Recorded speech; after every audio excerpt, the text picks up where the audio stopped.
Sa nakaraan ng ating video, ay inatake ni Cao Qingxi ang hukbo ng mga satanas, kung saan ay napatay nga niya ang ilan sa mga satanas na mayroong pakpak. Ngunit matapos niyang atakihin at sipain sa muka ang isa sa mga kapitan ng satanas, na naging dahilan ng kanyang pagbagsak, ay biglang tumigil sa pag-atake si Cao Qingxi, kung saan ay agad din niyang sinuksok ang kanyang espada, at mabilis na lumipad palayo sa hukbo ng mga satanas. At dito nga ay sinabi ng kapitan na sinipa ni Cao Qingxi, na wag na umano nila siyang habulin, dahil kung hahabulin nga daw nila si Cao Qingxi, ay tiyak na mas madami pang mamamatay na satanas sa kanyang mga kamay. Sabay sabi na kailangan na nilang magpatuloy sa kanilang paglalakbay, patungo ng Royal Capital. Pero mukhang hindi nga matanggap ng isang ito ang nangyari sa kanyang kapitan, kaya naman nais sana niyang habulin nila si Qingxi, pero sinabi nga lang ng kapitan na may bukol sa muka, na tiyak umanong magtutungo sa kanila ang mga mas malalakas pang kalaban, pag namatay si Cao Qingxi, at hindi nga din daw nila pwedeng kalimutan ang utos ng kanilang hari, na si Qingkong. Agad na ding naisip ng satanas na may bukol sa muka, na hindi umano nila kilala ang pagkatao ng babae na yun, kung saan ay hindi din nila alam ang tunay niyang lakas o antas ng kanyang cultivation, pero kaya nga daw magtungo ng babae na yun sa kanilang hukbo, at matapos makapagdulot ng kaguluhan ay kalmado pa ding umalis. Sabay tanong sa kanyang sarili, kung talaga daw bang nagtungo o sumugod sa kanila ang babae na yun, para lamang patayin o bigyan ng bukol sa muka, ang isang kapitan na tulad niya. Agad nga din niyang inutusan na magmadali at huwag na umanong tumunganga pa ang kanilang mga sundalo, sabay sabi na kailangan umano nilang makarating sa border ng Royal Capital, bago sumapit ang gabi. Habang si Cao Qingxi naman, ay nagpatuloy lang sa pagmamatsyag sa kanila, at sa pagtalikod nga nito ay sinabi niyang magpapatuloy umano siya sa paghihintay, dahil ang mga mas malalaking isda ay tiyak na kakagat din sa kanyang pain. Samantala ilang oras pa nga ang nakalipas bago lumubog ang araw, ay namataan na nila Shu ang hukbo ng mga satanas na nagtungo ng Royal Capital, pero sinabi nga lang ng ating bida na sa wakas umano, ay nakarating na ng Royal Capital ang mga hukbo ng satanas. Agad namang nagtungo sa kanila si Zuan at Negrito, na sinabing matapos umanong mamatay ang ibang satanas ng dahil sa pagragasa ng tubig, ay masyado pa din daw palang madami ang bilang ng mga sundalo nilang natitira, sabay tanong na din kung ang mga satanas daw ba sa kanilang harapan, ay maliit na parte pa lang ng kanilang hukbo. Pero sinabi lang naman ni Shu na ayon sa kanilang intelligence, ay mas madami pa din daw ang mga natitirang satanas sa Northern State, kaysa sa mga nakarating na dito sa border ng Royal Capital, at bukod nga daw doon, ay hindi pa nagpapakita ang mga elite na satanas sa kanila.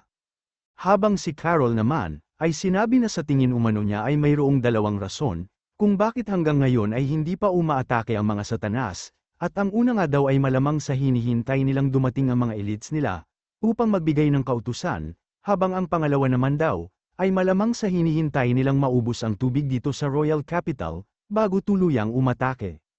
At sinabi nga ni Xiao Yu na matapos umanong maubos ang tubig, ay tiyak na yun ang pinakamagandang pagkakataon para sa mga satanas na umatake, at dahil nga daw sa dami ng kanilang bilang, ay tiyak na makakarating ang mga ito dito sa inner city.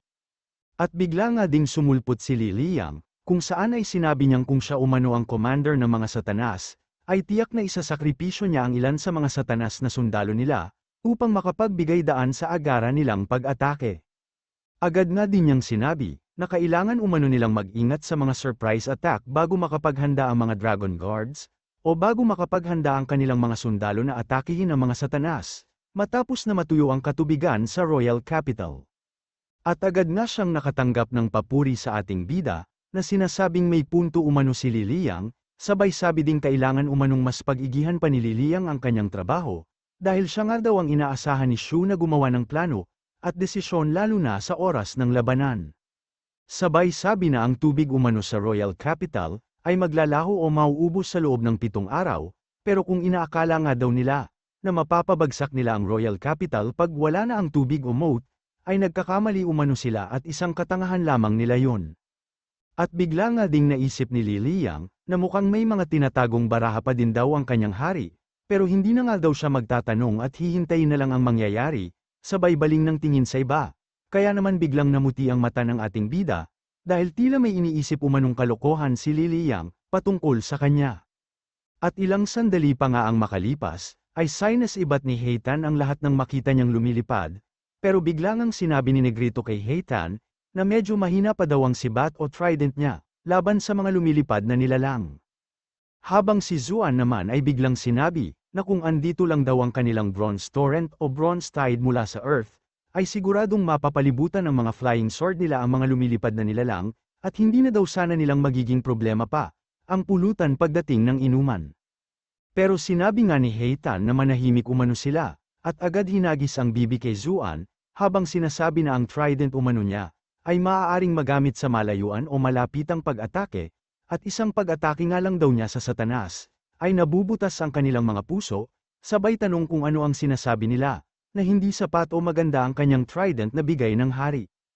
Pero sinabi naman ni Zuan, na gamit umano ang trident ay hindi magiging madali, ang pag-atake sa mga lumilipad at malilikot na Satanas, at agad na niyang ginamit ang kanyang flying sword, upang balahibuan at hiwain ang bibi, sabay tanong kung kaya daw ba ito ni Heitan gamit ang trident niya, pero hindi na nga nakapagsalita pa si Heitan. Pero agad nga ding nagdilim ang muka ni Zuan, nang tanungin ni Negrito kung proud ba siyang gamitin ang kanyang flying sword, sa pagbalahibo ng pulutan. Pero tinanong nga lang din niya si Negrito, kung ano daw ba ang mali sa kanyang ginagawa, sabay sabi na plano din daw niyang magletsyon ng bibe, gamit ang kanyang flying sword mamaya, dahilan upang hindi na lang din makapagsalita si Negrito. At makalipas pa nga ang ilang sandali, ay tinanong ni Heitan kung ilang Satanas daw ang kayang pabagsakin ni Negrito, gamit ang abilidad niyang pag-awit ng Old MacDonald's, at agad nang nagdilim ang mukha ni Negrito, na sinabing malamang sa ilang libo din ang kaya niyang pabagsakin, gamit ang Old MacDonald's. Ilang libo tanong naman ni Zuan, sabay sabi na malamang sa mayroong 100,000, ang mga Satanas na nagliliparan sa kabilang panig, at ang abilidad nga daw ni Negrito ay hindi magiging sapat, para pabagsakin silang lahat.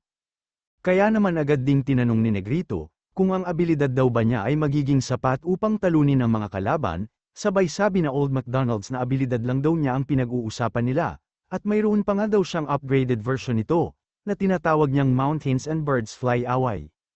Pero gamit nga daw ang dalawang abilidad niyang yun, ay malamang sa 1,000,000 lumilipad na nilalang lamang, ang kaya niyang pabagsakin, at yun na nga din daw ang kanyang limitasyon sa kasalukuyan niyang cultivation.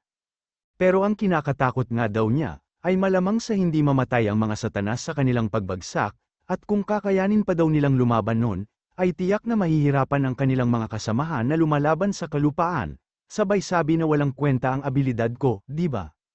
Agad na din niyang naisip, na ang abilidad umano meron siya, ay hindi pa din sapat upang matulungan ang kanyang kasamahan, lalong-lalo na ang ating bida. Pero sinabi naman ni Zuan na wag na umano siyang malungkot, sabay tanong kung sino ba ang nagsasabi na hindi sapat ang abilidad na meron siya. At agad na sinabing sana daw ay mga maestro levels na sila, dahil sa ganung paraan nga daw, ay pakiramdam niyang kakayanin niyang kumain ng ilang libong Satanas, sa isang kagat lamang, sabay sabi na nakakasuka umano ang abilidad niya, pero mainam na din daw ito kaysa sa wala. Pero bigla namang sinabi ni Negrito, na tigilan na umano niya ang pangangarap na maging maestro level, at dapat na lang nilang gawin ang makakaya nila, bilang mga A-ranks, sabay sabi ding oras na umano upang baliktaran ang iniihaw niya. Agad namang biniling ni Zuan ang kanyang iniihaw, at tinanong kung ano na daw ang mangyayari, kung sakaling hindi nila kayang talunin ang lahat ng mga kalaban, sabay sabi ding iniisip lang niya ang mga posibleng mangyari, at hindi nga daw siya nagiging negatibo.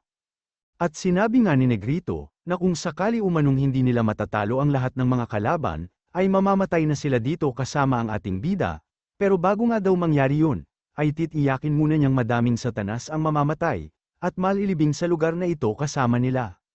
Pero biglang ang hinagis ni Heitan ang kanyang sibat, kaya naman nagtilansikan pa ang mga kahoy sa kanilang lutuan, at agad nang tinanong ni Negrito at Zuan kung ano umano ang ginagawa ni Heitan.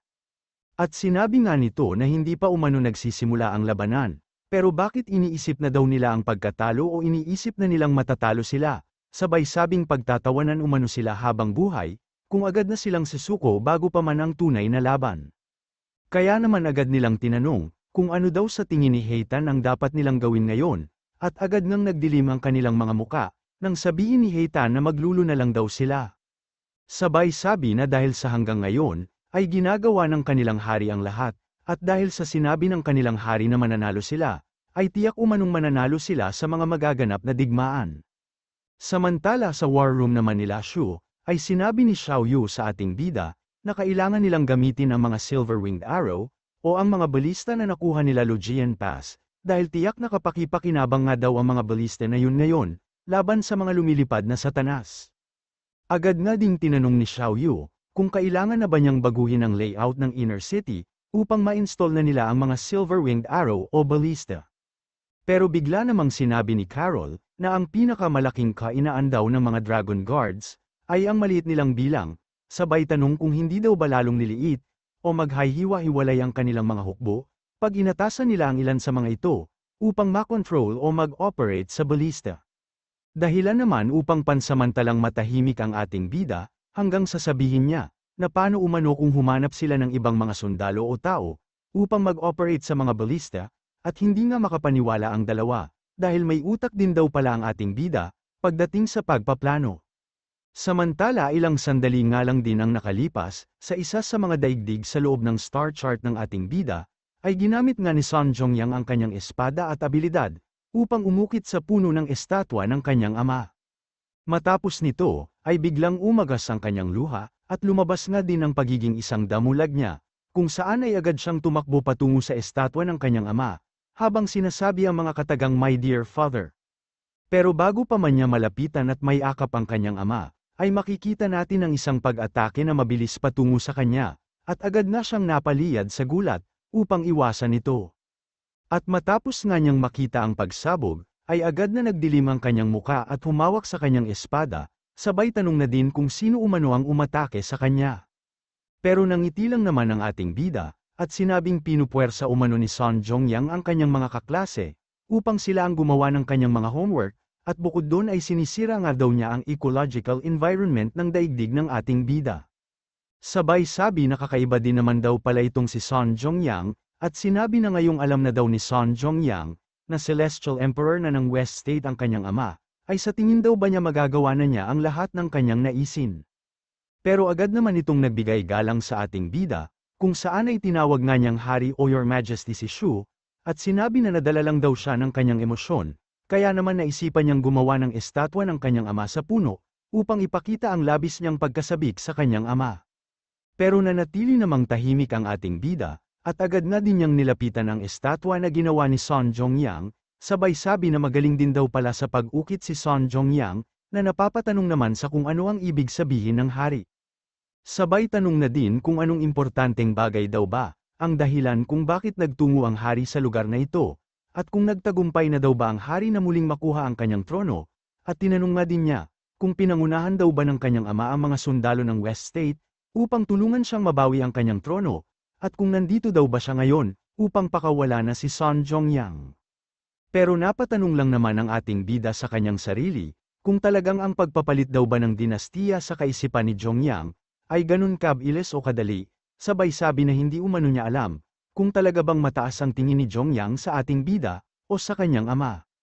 Kaya naman agad niya itong pinalo ng libro sa ulo, at sinabing masyado umanong malikot ang kanyang imahinasyon, sabay sabi ding ang kanyang ama, ay kasalukuyang alipin ng kanilang mga kalaban, at hindi nga din daw sigurado ang ating bida, kung sa susunod silang magkita ay maalala pa ni Sun Ziwen, ang pinakamamahal niyang anak na si Zhongyang.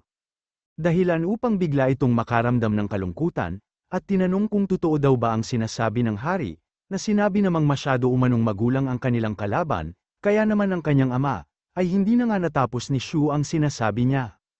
Dahil biglang nagdatingan ang mga panatiko ng ating bida, na napapatanong kung nasa tamang kaisipan pa daw ba ang mga taong yon, pero sinabi lang naman ni Zhongyang, na magmula umano nang dumating sila sa lugar na ito, ay ganun na ang takbo ng kanilang isip. At maging sa paggawa nga daw ng homework, basta sinabi ni Zhongyang na kautusan yun ng ating bida o hari, ay agad-agad nila itong gagawin nang wala ng tanong-tanong pa, kaya naman hindi daw talaga niya pinilit na gumawa ng homework, ang mga kapwa niyang bilanggo sa lugar na ito.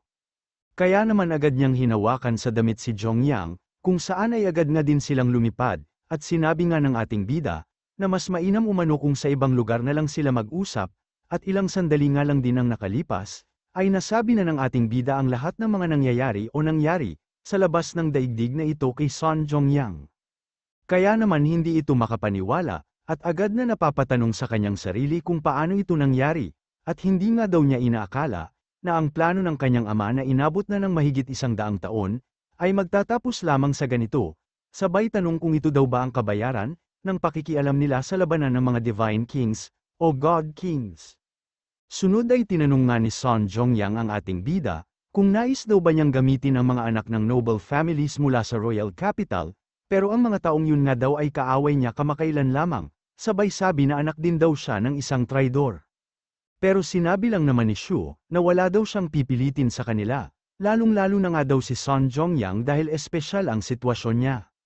Dahilan upang bahagya itong magulat, at maisip na may dalawang kahulugan daw ang sinabi ng ating bida, at yun nga ay ang wala siyang pakialam kung magiging tapat o hindi, ang mga noble families ng royal capital, at tila sinasabi daw ni Shu na may kakayahan siya, upang panatilihing tapat ang mga tao sa kanya. At ang isang kahulugan nga daw ng sinabi ni Shu, ay tila wala siyang pakialam, kung nanaisin ba ng mga young masters mula sa noble family, na tumulong sa pagdepensa ng inner city o hindi, sabay sabi na malamang sa may ibang options pa daw ang ating bida. Bukod doon ay hindi nga din daw niya alam, kung ilan sa mga taong nandito sa daigdig na ito ang nais tulungan si Shu, upang makuha ang oportunidad na makalabas sa daigdig na ito, at manungkulan sa ating bida upang depensahan ang inner city. Bukod doon, ay mayroon na nga daw 3 malalaking puwersa dito sa Luniverse ngayon, at ang una nga ay ang puwersa ng Inner Demon, na malupit at ginagamit ang buhay o mga tao bilang kasangkapan. Pangalawa ay ang puwersa ng Celestial Emperor ng North State, na walang iba kundi si Ching Kung, na isa naman daw Blood Demon o Satanas, na uhaw sa dugo. At ang pangatlo nga daw ay ang ating bida mismo, na nag-invest ng malaking halaga ng resource sa mga bandido ng South State, kung saan ay ginawa nga niyang Imperial Dragon Guards ang mga bandido. At matapos nga daw iparating ng kanyang ama ang katapatan niya kay Lu Shu, ay walang kuskus balungos niyang binigay ang katungkulan, bilang Celestial Emperor kay Sun Zaiwen, at pagdating nga daw sa mga kasamahan at kapanalig niya, ay talagang mapagbigay ang ating bida. At ang mga may kakayahan nga daw na timbangin ang mga ito, ay tiyak na alam na kung sino ang dapat nilang piliin, kahit pa hanggang sa ngayon ay mahina pa din daw ang ating bida, kung ikukumpara sa Inner Demon at kay Ching Kung. Pero matapos nga daw niyang masaksihan, ang mga naging aksyon ni Shu at ng kanyang mga sundalo sa Royal Capital dati, gayon na din ang pag-atake niya sa buong Western Capital o West State, ay wala umanong nakakaalam kung gaano pa kadami, ang mga barahan na kanyang tinatago, na maaaring bumaliktad sa sitwasyon o labanan.